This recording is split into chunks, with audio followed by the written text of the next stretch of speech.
سؤالي قال له: يا أبا ذر، أما تعلم أن النظر إلى وجه علي بن أبي طالب عبادة؟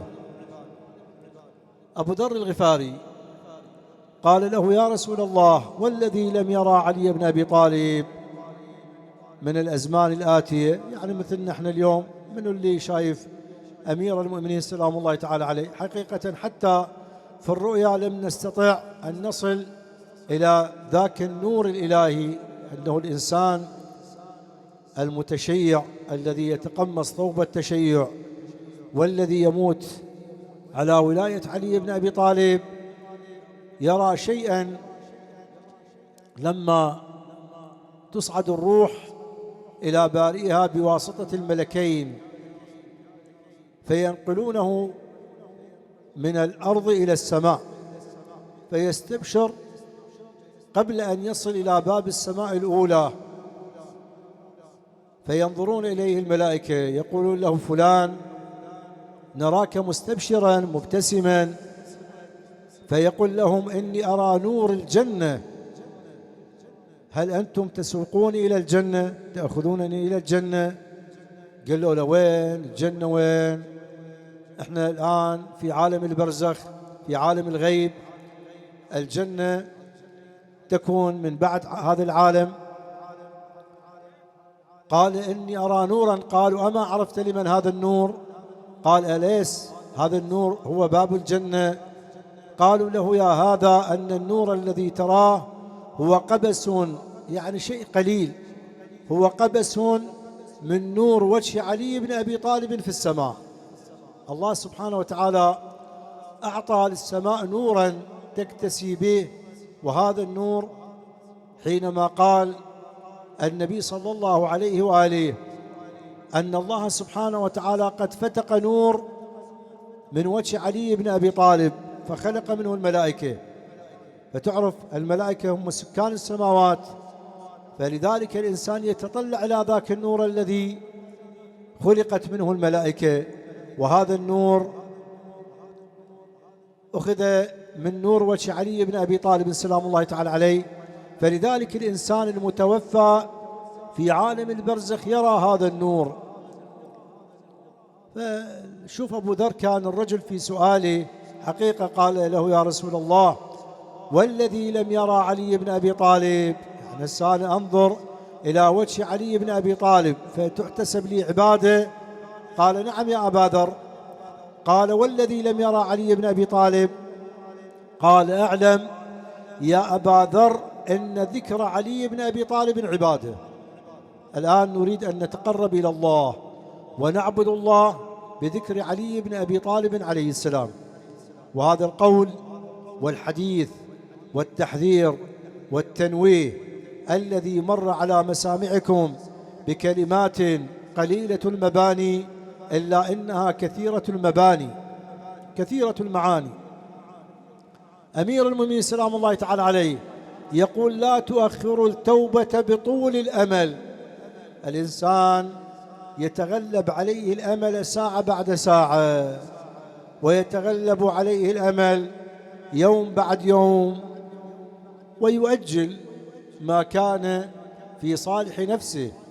إنسان مثلا يريد أن يتقرب إلى الله بصوم، مثلا يقول: أنا هذا الشهر أريد أصوم، باكر أصوم، هيك في الصيام مستحب، لا خليه عقب باكر، لا خليه اللي بعده، بعد ساعة أقرأ القرآن، الليلة جمعة، لا في ساعة أقرأ القرآن، لا بعد الليل أقرأ القرآن، وينام ويستيقظ ولم يقرأ القرآن. خليني أصلي لصلاة الركعتين مستحبة، فد شوية لما أصير صلاة المغرب أصلي وياها الركعتين، وتأتي صلاة المغرب ويمر له في السوالف دنيوية. عندنا قضايا تغلبت على أمرنا العبادي بمثل واحد راح أعطيكم إياه وأنتم راح تجاوبوني عليه، مثل واحد فقط، سؤال واحد، والله كلكم راح تجاوبوني بالصحيح، فلا واحد من عندكم راح يخطئ في هذا السؤال أبد، لا السيد ولا العامي ولا الصغير ولا الكبير ولا الرجل ولا المرأة، السؤال أسألكم وأنا أجاوبكم وأنتم راح تجاوبوني قبل إجابتي. بأن ما بين الله، بأن ما بين الله، هذا قسم يعني بينك ما بين الله، بعد ما حد يدخل وياك. اليوم استعمالنا للموبايل أكثر لو للقرآن أكثر، بأن ما بين الله. فالإنسان يتغلب عليه الأمر، أمر الأمل. ونحن اليوم في قسوة الزمان، اليوم نحن نحارب أنفسنا وليس أنفسنا هي التي تحاربنا. اليوم احنا قاعدين نحارب أنفسنا. ليش؟ لأنه إيش قد ما الله سبحانه وتعالى يفتح لنا أبواب، إيش قد ما احنا نبتعد عن هذه الأبواب المفتحة. أبواب مفتحة عند الله، أبواب الدعاء، أبواب التقرب إلى الله بالصلاة، أبواب التقرب إلى الله بقراءة القرآن، في زيارة الرحم، في زيارة المرضى وعيادتهم، في زيارة أهل البيت والتزود من بركاتهم.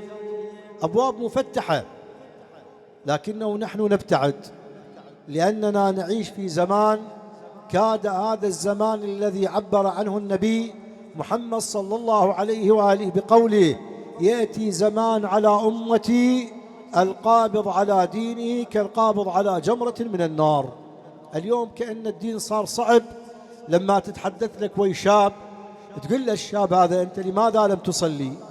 يقول لك: والله بعدني. وشنو متغلب عليه؟ متغلب عليه الأمل. بينما يأتي رجل إلى الإمام الصادق سلام الله تعالى عليه، شو يقول له؟ يقول له: يا ابن رسول الله عدد لي الكبائر. الإمام ايش قال له؟ الإمام الصادق جاوب هذا السائل، قال له: الكبائر الشرك بالله، القتل، أجلكم الله الزنا، الكذب، النفاق. قام يعدد له الإمام، سكت الإمام. قال له: يا ابن رسول الله نسيت واحدة. احنا ما عندنا إمام معصوم ينسى، مستحيل، ما عندنا إمام معصوم ينسى. سنقرؤك فلا تنسى. قال له: ما نسيت. قال له: نسيت تارك الصلاة. الإمام قال له: ويحك. قال له: هذه الصلاة اللي يقطعها هذا ما يعتبر من الكبائر. قال له: شنو؟ قال له: هذا ظالم نفسه، هذا أصلا هذه قضية ترك الصلاة أصلا مو من الكبائر. قال له: هذه من ظلم النفس، ظلم العباد. هذا واحد ظالم نفسه. وبعد طالع يعني أنه مثلا الذي يشرك بالله يتوب ثم يأتي إلى الطريق، شارب الخمر يتوب ويأتي إلى الطريق، القاتل يتوب يدفع الدية ويأتي إلى الطريق، أجلكم الله الزاني يتوب. هذا خوف لما يكبر بعد ينتهي ما عنده قضية كذا، يقول أنا كنت في غير طريق وكنت في غير كذا، فأسأل الله أن يفتح لي أبواب التوبة، يعني الله يتوب عليه. لكنه تارك الصلاة بعد هذا شنو عذره من الله سبحانه وتعالى؟ هم يقول أتوب، هو أصلا ما عنده صلة برب العالمين. لذلك هذا الرجل يطرق الباب. اسمعوني ولو شوية راح تنوخذ غيبتي في هذه القضية، لكن كلكم مبرئين الذمة، لأن القضية مو من عندي، لا، هذه قضية من الإمام. لكنه لما أسولفها ما يتقبلها، العصر ما يتقبلها، الوقت وقتنا ما يتقبلها، السامع ما يتقبلها. ليش؟ لأن يقول هذا بيا زمان قاعد يسولف علينا هذه السوالف. هذا الرجل اللي يتحدث بيا زمان، هذا الرجل الذي يشكي للإمام الصادق سلام الله تعالى عليه ويقول له: يا ابن رسول الله لقد شح رزقي. قال له: رزقي قليل. الإمام الصادق قال له: أسئلك. طبعا والله السؤال شوية محرج، بالله العظيم جدا محرج، مو السؤال الأول المحرج، السؤال الثاني للإمام محرج لهذا الرجل. قال له: عندك واحد من أهل بيتك ما يصلي؟ يعني من بناتك، زوجتك، أولادك؟ قال له: لا والله أنا نوبات أصلي بهم جماعة، فشوف الأولاد منهم اللي يقيم ومنهم اللي يأذن، البنات يجيبن الماء للوضوء يفرشن السجادة وكنا نصلي، أنا أصلي بهم نوبات إمام، يعني أنا أصلي بهم إمامة. زين هسه الإمام سئله سؤال، وهذا السؤال المحرج، هذا اللي راح تعيبوننا عليه، بس لا تعيبوننا أنا. هذا في وقت الإمام الصادق عليه السلام، وإحنا الآن إذا سئلنا أنتم لمن تنتمون نقول نحن من المذهب الشيعي، إحنا ناس جعفرية. يعني لمن ننتمي للإمام الصادق سلام الله تعالى عليه.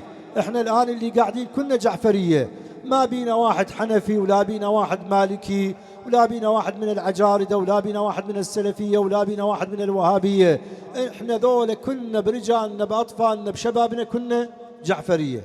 فالإمام الصادق لما يسأل السؤال الثاني محرج. هسه لما أسئله قال له واحد من أهل بيتك ما يصلي؟ قال له لا والله كلنا نصلي. قال له خاف واحد من جيرانك ما يصلي. قال له والله سيدي تعذرني ما أدري. هسه انه واحد من جيراني ما يصلي. قال له اذا واحد من جيرانك ما يصلي هم يعم عليك، هم يقطع رزقك. زين منو اليوم عندنا واحد يدق الباب ويقول لي جار عندك واحد ما يصلي؟ لو يصير هذه قضيه شو مدخلك؟ وشنو هذا السؤال اللي تسألني به؟ بينما الشرع المقدس ماذا يقول؟ يقول ناري ونار الجار واحدة وإليه قبلي ينزل القدر، ما ضر جارا أن يجاورني حتى إذ لم يكن لبابه ستر. أنا ستر جاري وجاري ستر علي. شوف اليوم المصائب اللي تخلق. ينقل لي أحد الأخوة الآن في المجلس يقول لي اليوم عمام جيران، هم عمام بيناتهم رحم وهم جيران بيناتهم حقوق. ويقول صارت القضية بالسلاح، هم عمام وهم جيران، يعني هم تاركين أمر الرحم وأمر الجورة. يقول تعاركوا بيناتهم بالسلاح إلى أن جت الشرطة وجت كذا. إحنا إلى أي شيء وصلنا؟ أحبتي أريد أسألكم سؤال بالله عليكم. هسه مشايخنا الأجلاء كلكم لابسين خواتشي، مو يمكن إذا دخل هسه واحد من المشايخ لابس له عباية يمكن يستغاب، إذا واحد هسه يجي لابس له قمصلة يستغاب. تحولنا من الملابس الغليظة إلى الملابس الخفيفة. لبسنا ملابس خفيفة، الخاتشية والدشداش الصيفية. لماذا أحبتي؟ شنو السبب؟ ليش ما باقين على الملابس الغليظة؟ أو ليش ما نبقى حتى في الشتاء بالملابس الخفيفة؟ لماذا؟ الجواب مباشر سؤاله وجوابه مباشر. رقة لهذا الجلد. هذا الجلد احنا نحمي الآن لما يأتينا أيام البرد نحمي الجلد بالملابس الغليظة، ولما يجينا الصيف هم رقة لهذا الجلد نلبس الملابس الخفيفة. فلذلك أمير المؤمنين سلام الله تعالى عليه يقول ارحموا رقة جلودكم. بينما بين الله الآن قاعدين اللي صافن على المحاضرة، اللي بقلبه سالفة، اللي عنده موعد، واحد يجي من ورا ويبزه بالعاقولة، يفز له وما يفز. لأن صار التأثير عليه من على الجلد. الإمام أمير المؤمنين سلام الله تعالى عليه يقول ارحموا رقة جلودكم فإنكم لا تتحملون وغزة الشوكة. هي العاقولة، يعني بزة العاقولة يقول ما تتحملوها. ارحموا رقة جلودكم. هذا الجلد الذي يغطي العظام ويغطي ما في داخل الجسم. احنا داخل الجسم شنو علاقتنا به؟ منو الآن عنده علاقة مع القلب؟ هاي دقات القلب قاعد تشتغل بأي انتظام أحبتي؟ الكليتين بأي نظام تعمل؟ شوف الإنسان أعاذكم الله لما تدخل لك إلى مستشفى وتشوف واحد يقولوا له عندك غسيل كلى، والله يمر بمرارات الموت. إذا إنسان عنده ضغط يكون قلق، إذا إنسان عنده سكر يكون قلق، يسميه السرطان البطيء أعاذكم الله. فلذلك الإمام علي بن أبي طالب سلام الله تعالى عليه يقول ذقت الطيبات كلها فلم أجد أطيب من العافية. العافية الشراد لها، أما بنعمة ربك فحدث لأن شكرتم لأزيدنكم. وين الشكر الآن موجود لله سبحانه وتعالى؟ نجد الشكر مثلا لما تلقى لك مثلا حلقة قرآنية. هسه احنا هذا مجلس بثواب الميت، يمكن ماكو كان مجلس ولا يكون بعدكم مجلس. احنا يستدعوننا في أيام الفاتحة وأيام السابعة، وجزاء الله خير اللي يسوي دور السنة، جزاء الله خير. في أيام محرم ننتشر على بقاع الأرض، في شهر رمضان قلة، بينما هناك حلقات قرآنية دراسية تفهمك شنو المطلوب، بأنه النبي صلى الله عليه وآله لما يقول لك إني، هاي وصية النبي، كل إمام عنده وصية، إني تخلفت، إني تركت فيكم الثقلين، إني تركت فيكم الثقلين كتاب الله وعترة أهل بيتي. هاي تركة النبي صلى الله عليه وآله. هسه اليوم خميس، الليلة جمعة، انتهى الخميس، الليلة جمعة. احنا كشيعة كجعفرية شنو هو المطلوب من عندنا الليلة نسوي؟ هسه راح شوية أبين لكم فد قضايا أنه يذكرها التاريخ غصبا علينا. طبعا إمامنا جعفر الصادق سلام الله تعالى عليه يقول على شيعتنا ومحبينا أن يقرأوا سورة الجمعة في ليلة الجمعة. هذا طبعا هسه واحد قاعد يقول أنا ما أعرف أقرأ، بالعكس، عندك موبايل، عندك واحد بالبيت يقرأ، عندك تلفزيون، عندك نت، تقدر تطلع سورة الجمعة وتسمعها.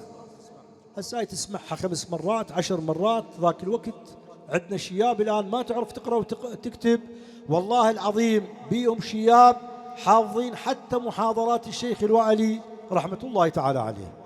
تقعد يم هذا شايب وذا يقول لك الشيخ الوائلي في الكذا السنة تكلم، في العام الماضي كذا تكلم، الشيخ كذا تكلم، كذا أراد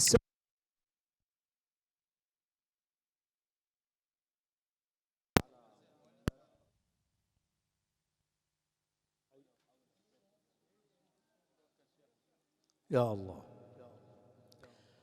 فلما احنا نقول الإمام الصادق وأنه يلزم علينا أن نقرأ القرآن في هذه الليلة، هذه الليلة بعد صلاة المغرب راح تسمعون دعاء. أريد أسألكم شو اسم هذا الدعاء، جاوبونا عليه، كلكم عارفين شو اسم هذا الدعاء، جاوبوني. هذا الدعاء الليلة راح ينقل شو اسمه؟ دعاء كميل. زين، هذا كميل الرجل منين؟ أنا ليش ما أقول مثلا دعاء حسن؟ ليش ما أقول دعاء السيد؟ ليش ما أقول دعاء فلان؟ كميل منين أحبتي؟ كميل رجل من أهل اليمن، من عشيرة النخع، رجل نخعي يمني، درس تحت منبر أمير المؤمنين سلام الله تعالى عليه. الله أنزل دعاء من السماء إلى قلب النبي صلى الله عليه وآله، والنبي صلى الله عليه وآله قرأه أمام المؤمنين فحفظه أمير المؤمنين، قرأه أمير المؤمنين أمام المؤمنين فحفظه كميل. كميل أخذ يقرأ الدعاء بالمناطق، يا منطقة اللي يدخل بيها يقرأ الدعاء. فالناس قالوا والله كميل يقرأ هذا دعاء، دعاء كميل، دعاء كميل. خب الرجل مو من قلبه مطلع على هذا من السماء الدعاء. بيننا ما بين الله، وإحنا شيعة، وإحنا شيعة لو نقل الألف سنة. أنا الآن أصبح عمري قريب ل60 سنة، 60 سنة كم مرة قارئ دعاء كميل. أنا في اليوم شفت لي سيد صف الخامس ابتدائي، سيد قرأ دعاء كميل حافظه على قلبه. كان والده قاعد يمي، والده سيد عدنان. قلت له سيد عدنان هذا ابنك شلون حفظ دعاء كميل؟ خلي شوية نرجع للتربية أحبتي. قلت له شلون هذا ابنك حفظ دعاء كميل حافظه على قلبه؟ قال والله أمه كل أسبوع تحفظه سطر، أمه والدته كل أسبوع تحفظه سطر. اليوم علاقة الأم بابنها، لأنه بعض الأبناء يتجاوزون على الأم، وبعض الأبناء يتجاوزون حتى على الأب. فلما أقول لك الليلة نقرأ دعاء كميل، أنا ليش تكلمت عن كميل؟ ليش تحدثت عن كميل؟ كميل يجي أمير المؤمنين سلام الله تعالى عليه يقعد يم الإمام يقول له يا أمير المؤمنين أريد أسألك سؤال. قال له تفضل يا كميل. قال له ما توصف لي روحي، توصف لي نفسي. هسه أنا الحج يجي قاعد يمي يقول لي ما توصف لي روحي، شدري بيه، شعرف بيه. الإمام قال له يا كميل أي نفس أصفها لك؟ قال له سيدي نفسي. قال له يا نوع؟ قال له سيدي غير نفس واحدة هي نفسي أنا كميل ابن زياد النخعي قال له لا يا كميل، النفس 4 أنواع. أولا النفس النامية النباتية، هاي تركها اللي راح أختم بيها. النفس الثانية النفس الحسية الحيوانية، وهاي اللي مبتلين بيها. شلون مبتلين بيها؟ نشوف هسه مجتمعنا الميساني لما تجي مثلا تدخل للمحكمة، تعال بأيام الدوام تجي مثلا تمر بالشرعية تلقى لك 20 عقد مال زواج، وتلقى لك حوالي 30-40 إيقاع طلاق.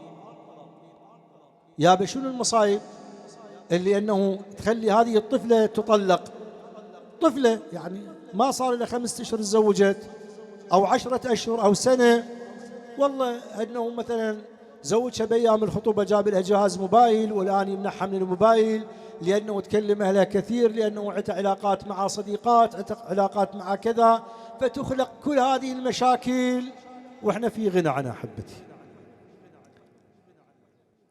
لما تجي الأهل البنت يدرون بأهل الزوج شنو اللي طابخين اليوم، مش طابخين مرقة بانية، طابخين باكة، لأنه الموبايل ما مخلي سر من أسرار الزوج إلا وينقل إلى أهل الزوجة. وهذه قضايا أحبتي غير أخلاقية. هذه من جانب. تأتي إلى السجن المركزي، أعاذكم الله أعاذكم الله، تجد أكثر من 850 دعوة حشيشة وكريستان، والشباب ما يتجاوزون 20 سنة، كلهم ذول محكومين، هذا 5 سنوات وذاك 2 سنين وذاك كذا. والأكثر شيء اللي قاعد نمر به، ومع كل الأسف الشديد، أنه هناك عائلة، هذه العائلة مسيحية تبيع الخمر ليلا ونهارا سرا وجهارا، بس اللي يشتري منه اللي يشتري من عندهم؟ ما شايفين سرع عند المسيح، ولا شايفين سرع عند الصابئة، ولا شايفين سرع عند أبناء العامة. شايف لك أنه بنات طالبات ينزل من السيارة يشترن خمر من بيت صليوة، وهكذا توصل الحال بينا.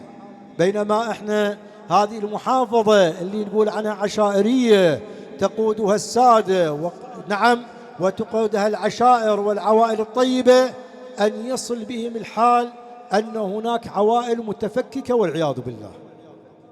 هذا الشيء احنا مو نقول القضية أنه إذا كان الخطأ يحلها الأمر بالمعروف والنهي عن المنكر. هل الآن يعمل بالأمر بالمعروف والنهي عن المنكر؟ هذا من جانب.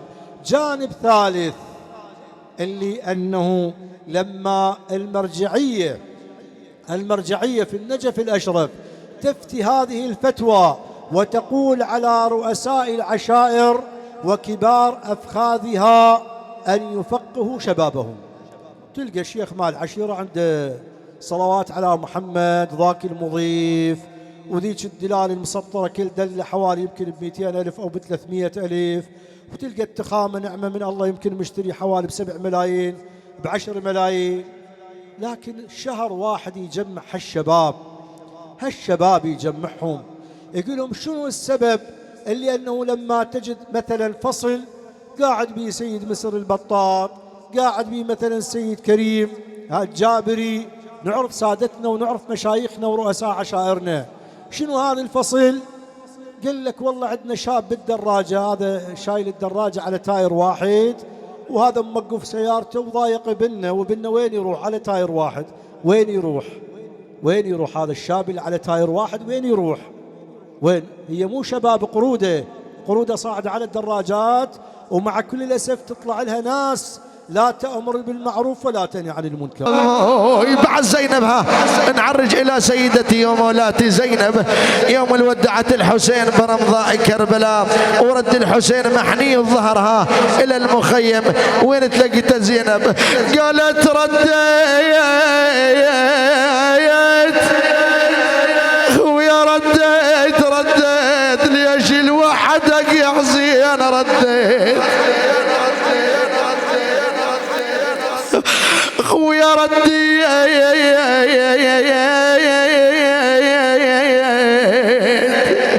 ليش الوحدك يا حسين ويا رديت ويا تاني يا عباس غينوي التالي. دير بالك على اخوك، الاخو ما يتعوض لا والله.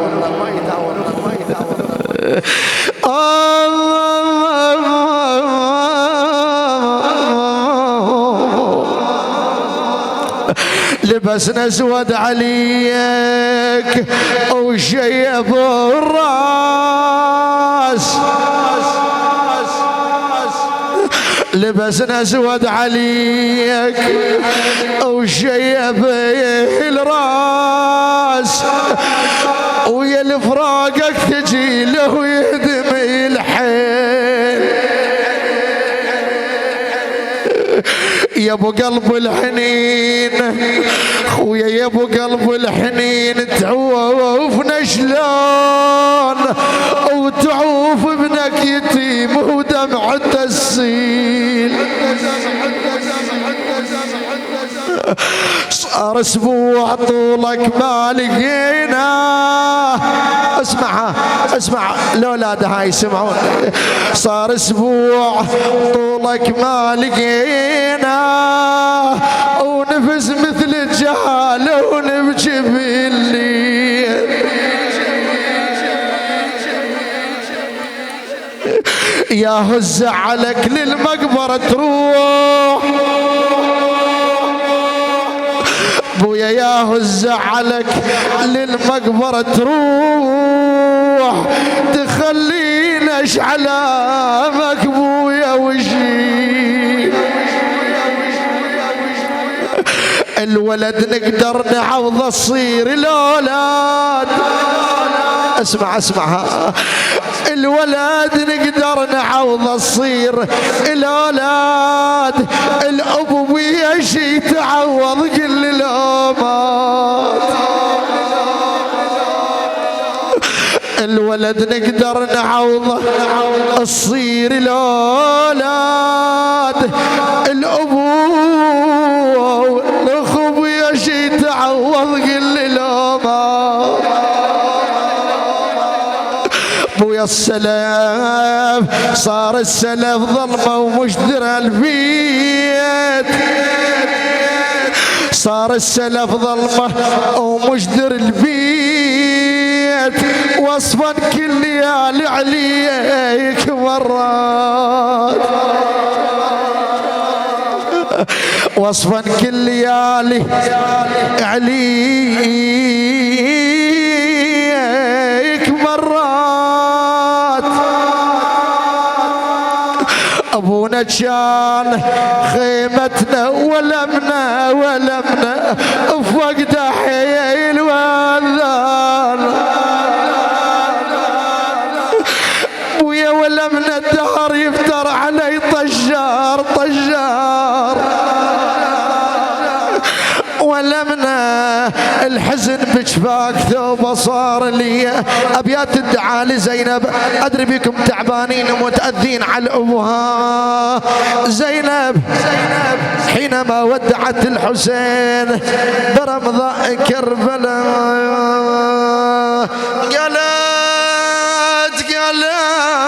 قالت ويا وانسى واقرب والعرش وجان يا يابا يا ابوي، واقرب والعرش وجان. وانسى الدنيا عيب فيها بعد.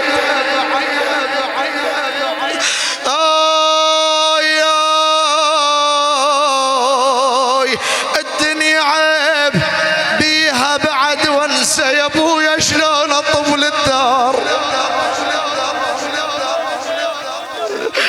يا خويا شلون اطول الدار، وانسى وانا بلياك.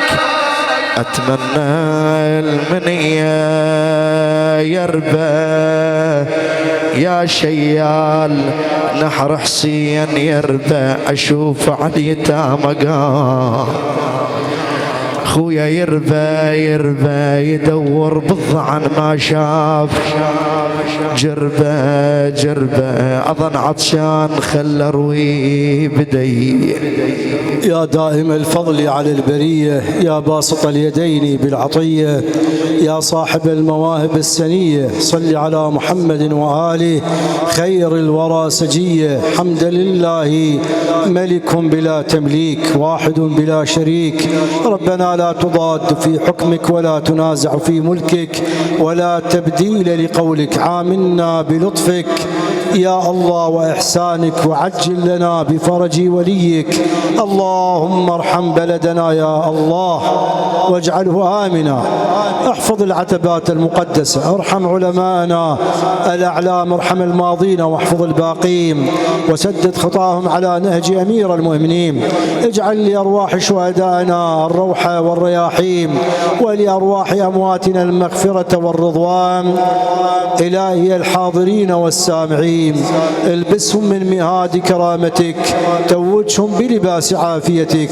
ربنا من اجتمعنا لأجله وبسببه اللهم يسر حسابه وطيب شرابه واحسن مآبه وزد في ثوابه، آنس وحشته آمن روعته إلى روحي وأرواح أموات الحاضرين والسامعين وكل من أناخ برحله عند أمير المؤمنين، إلى أرواح شهداء كربلاء والأئمة الطاهرين. بلغ اللهم الجميع ثواب سورة الفاتحة مشفعة بذكر محمد وآل محمد.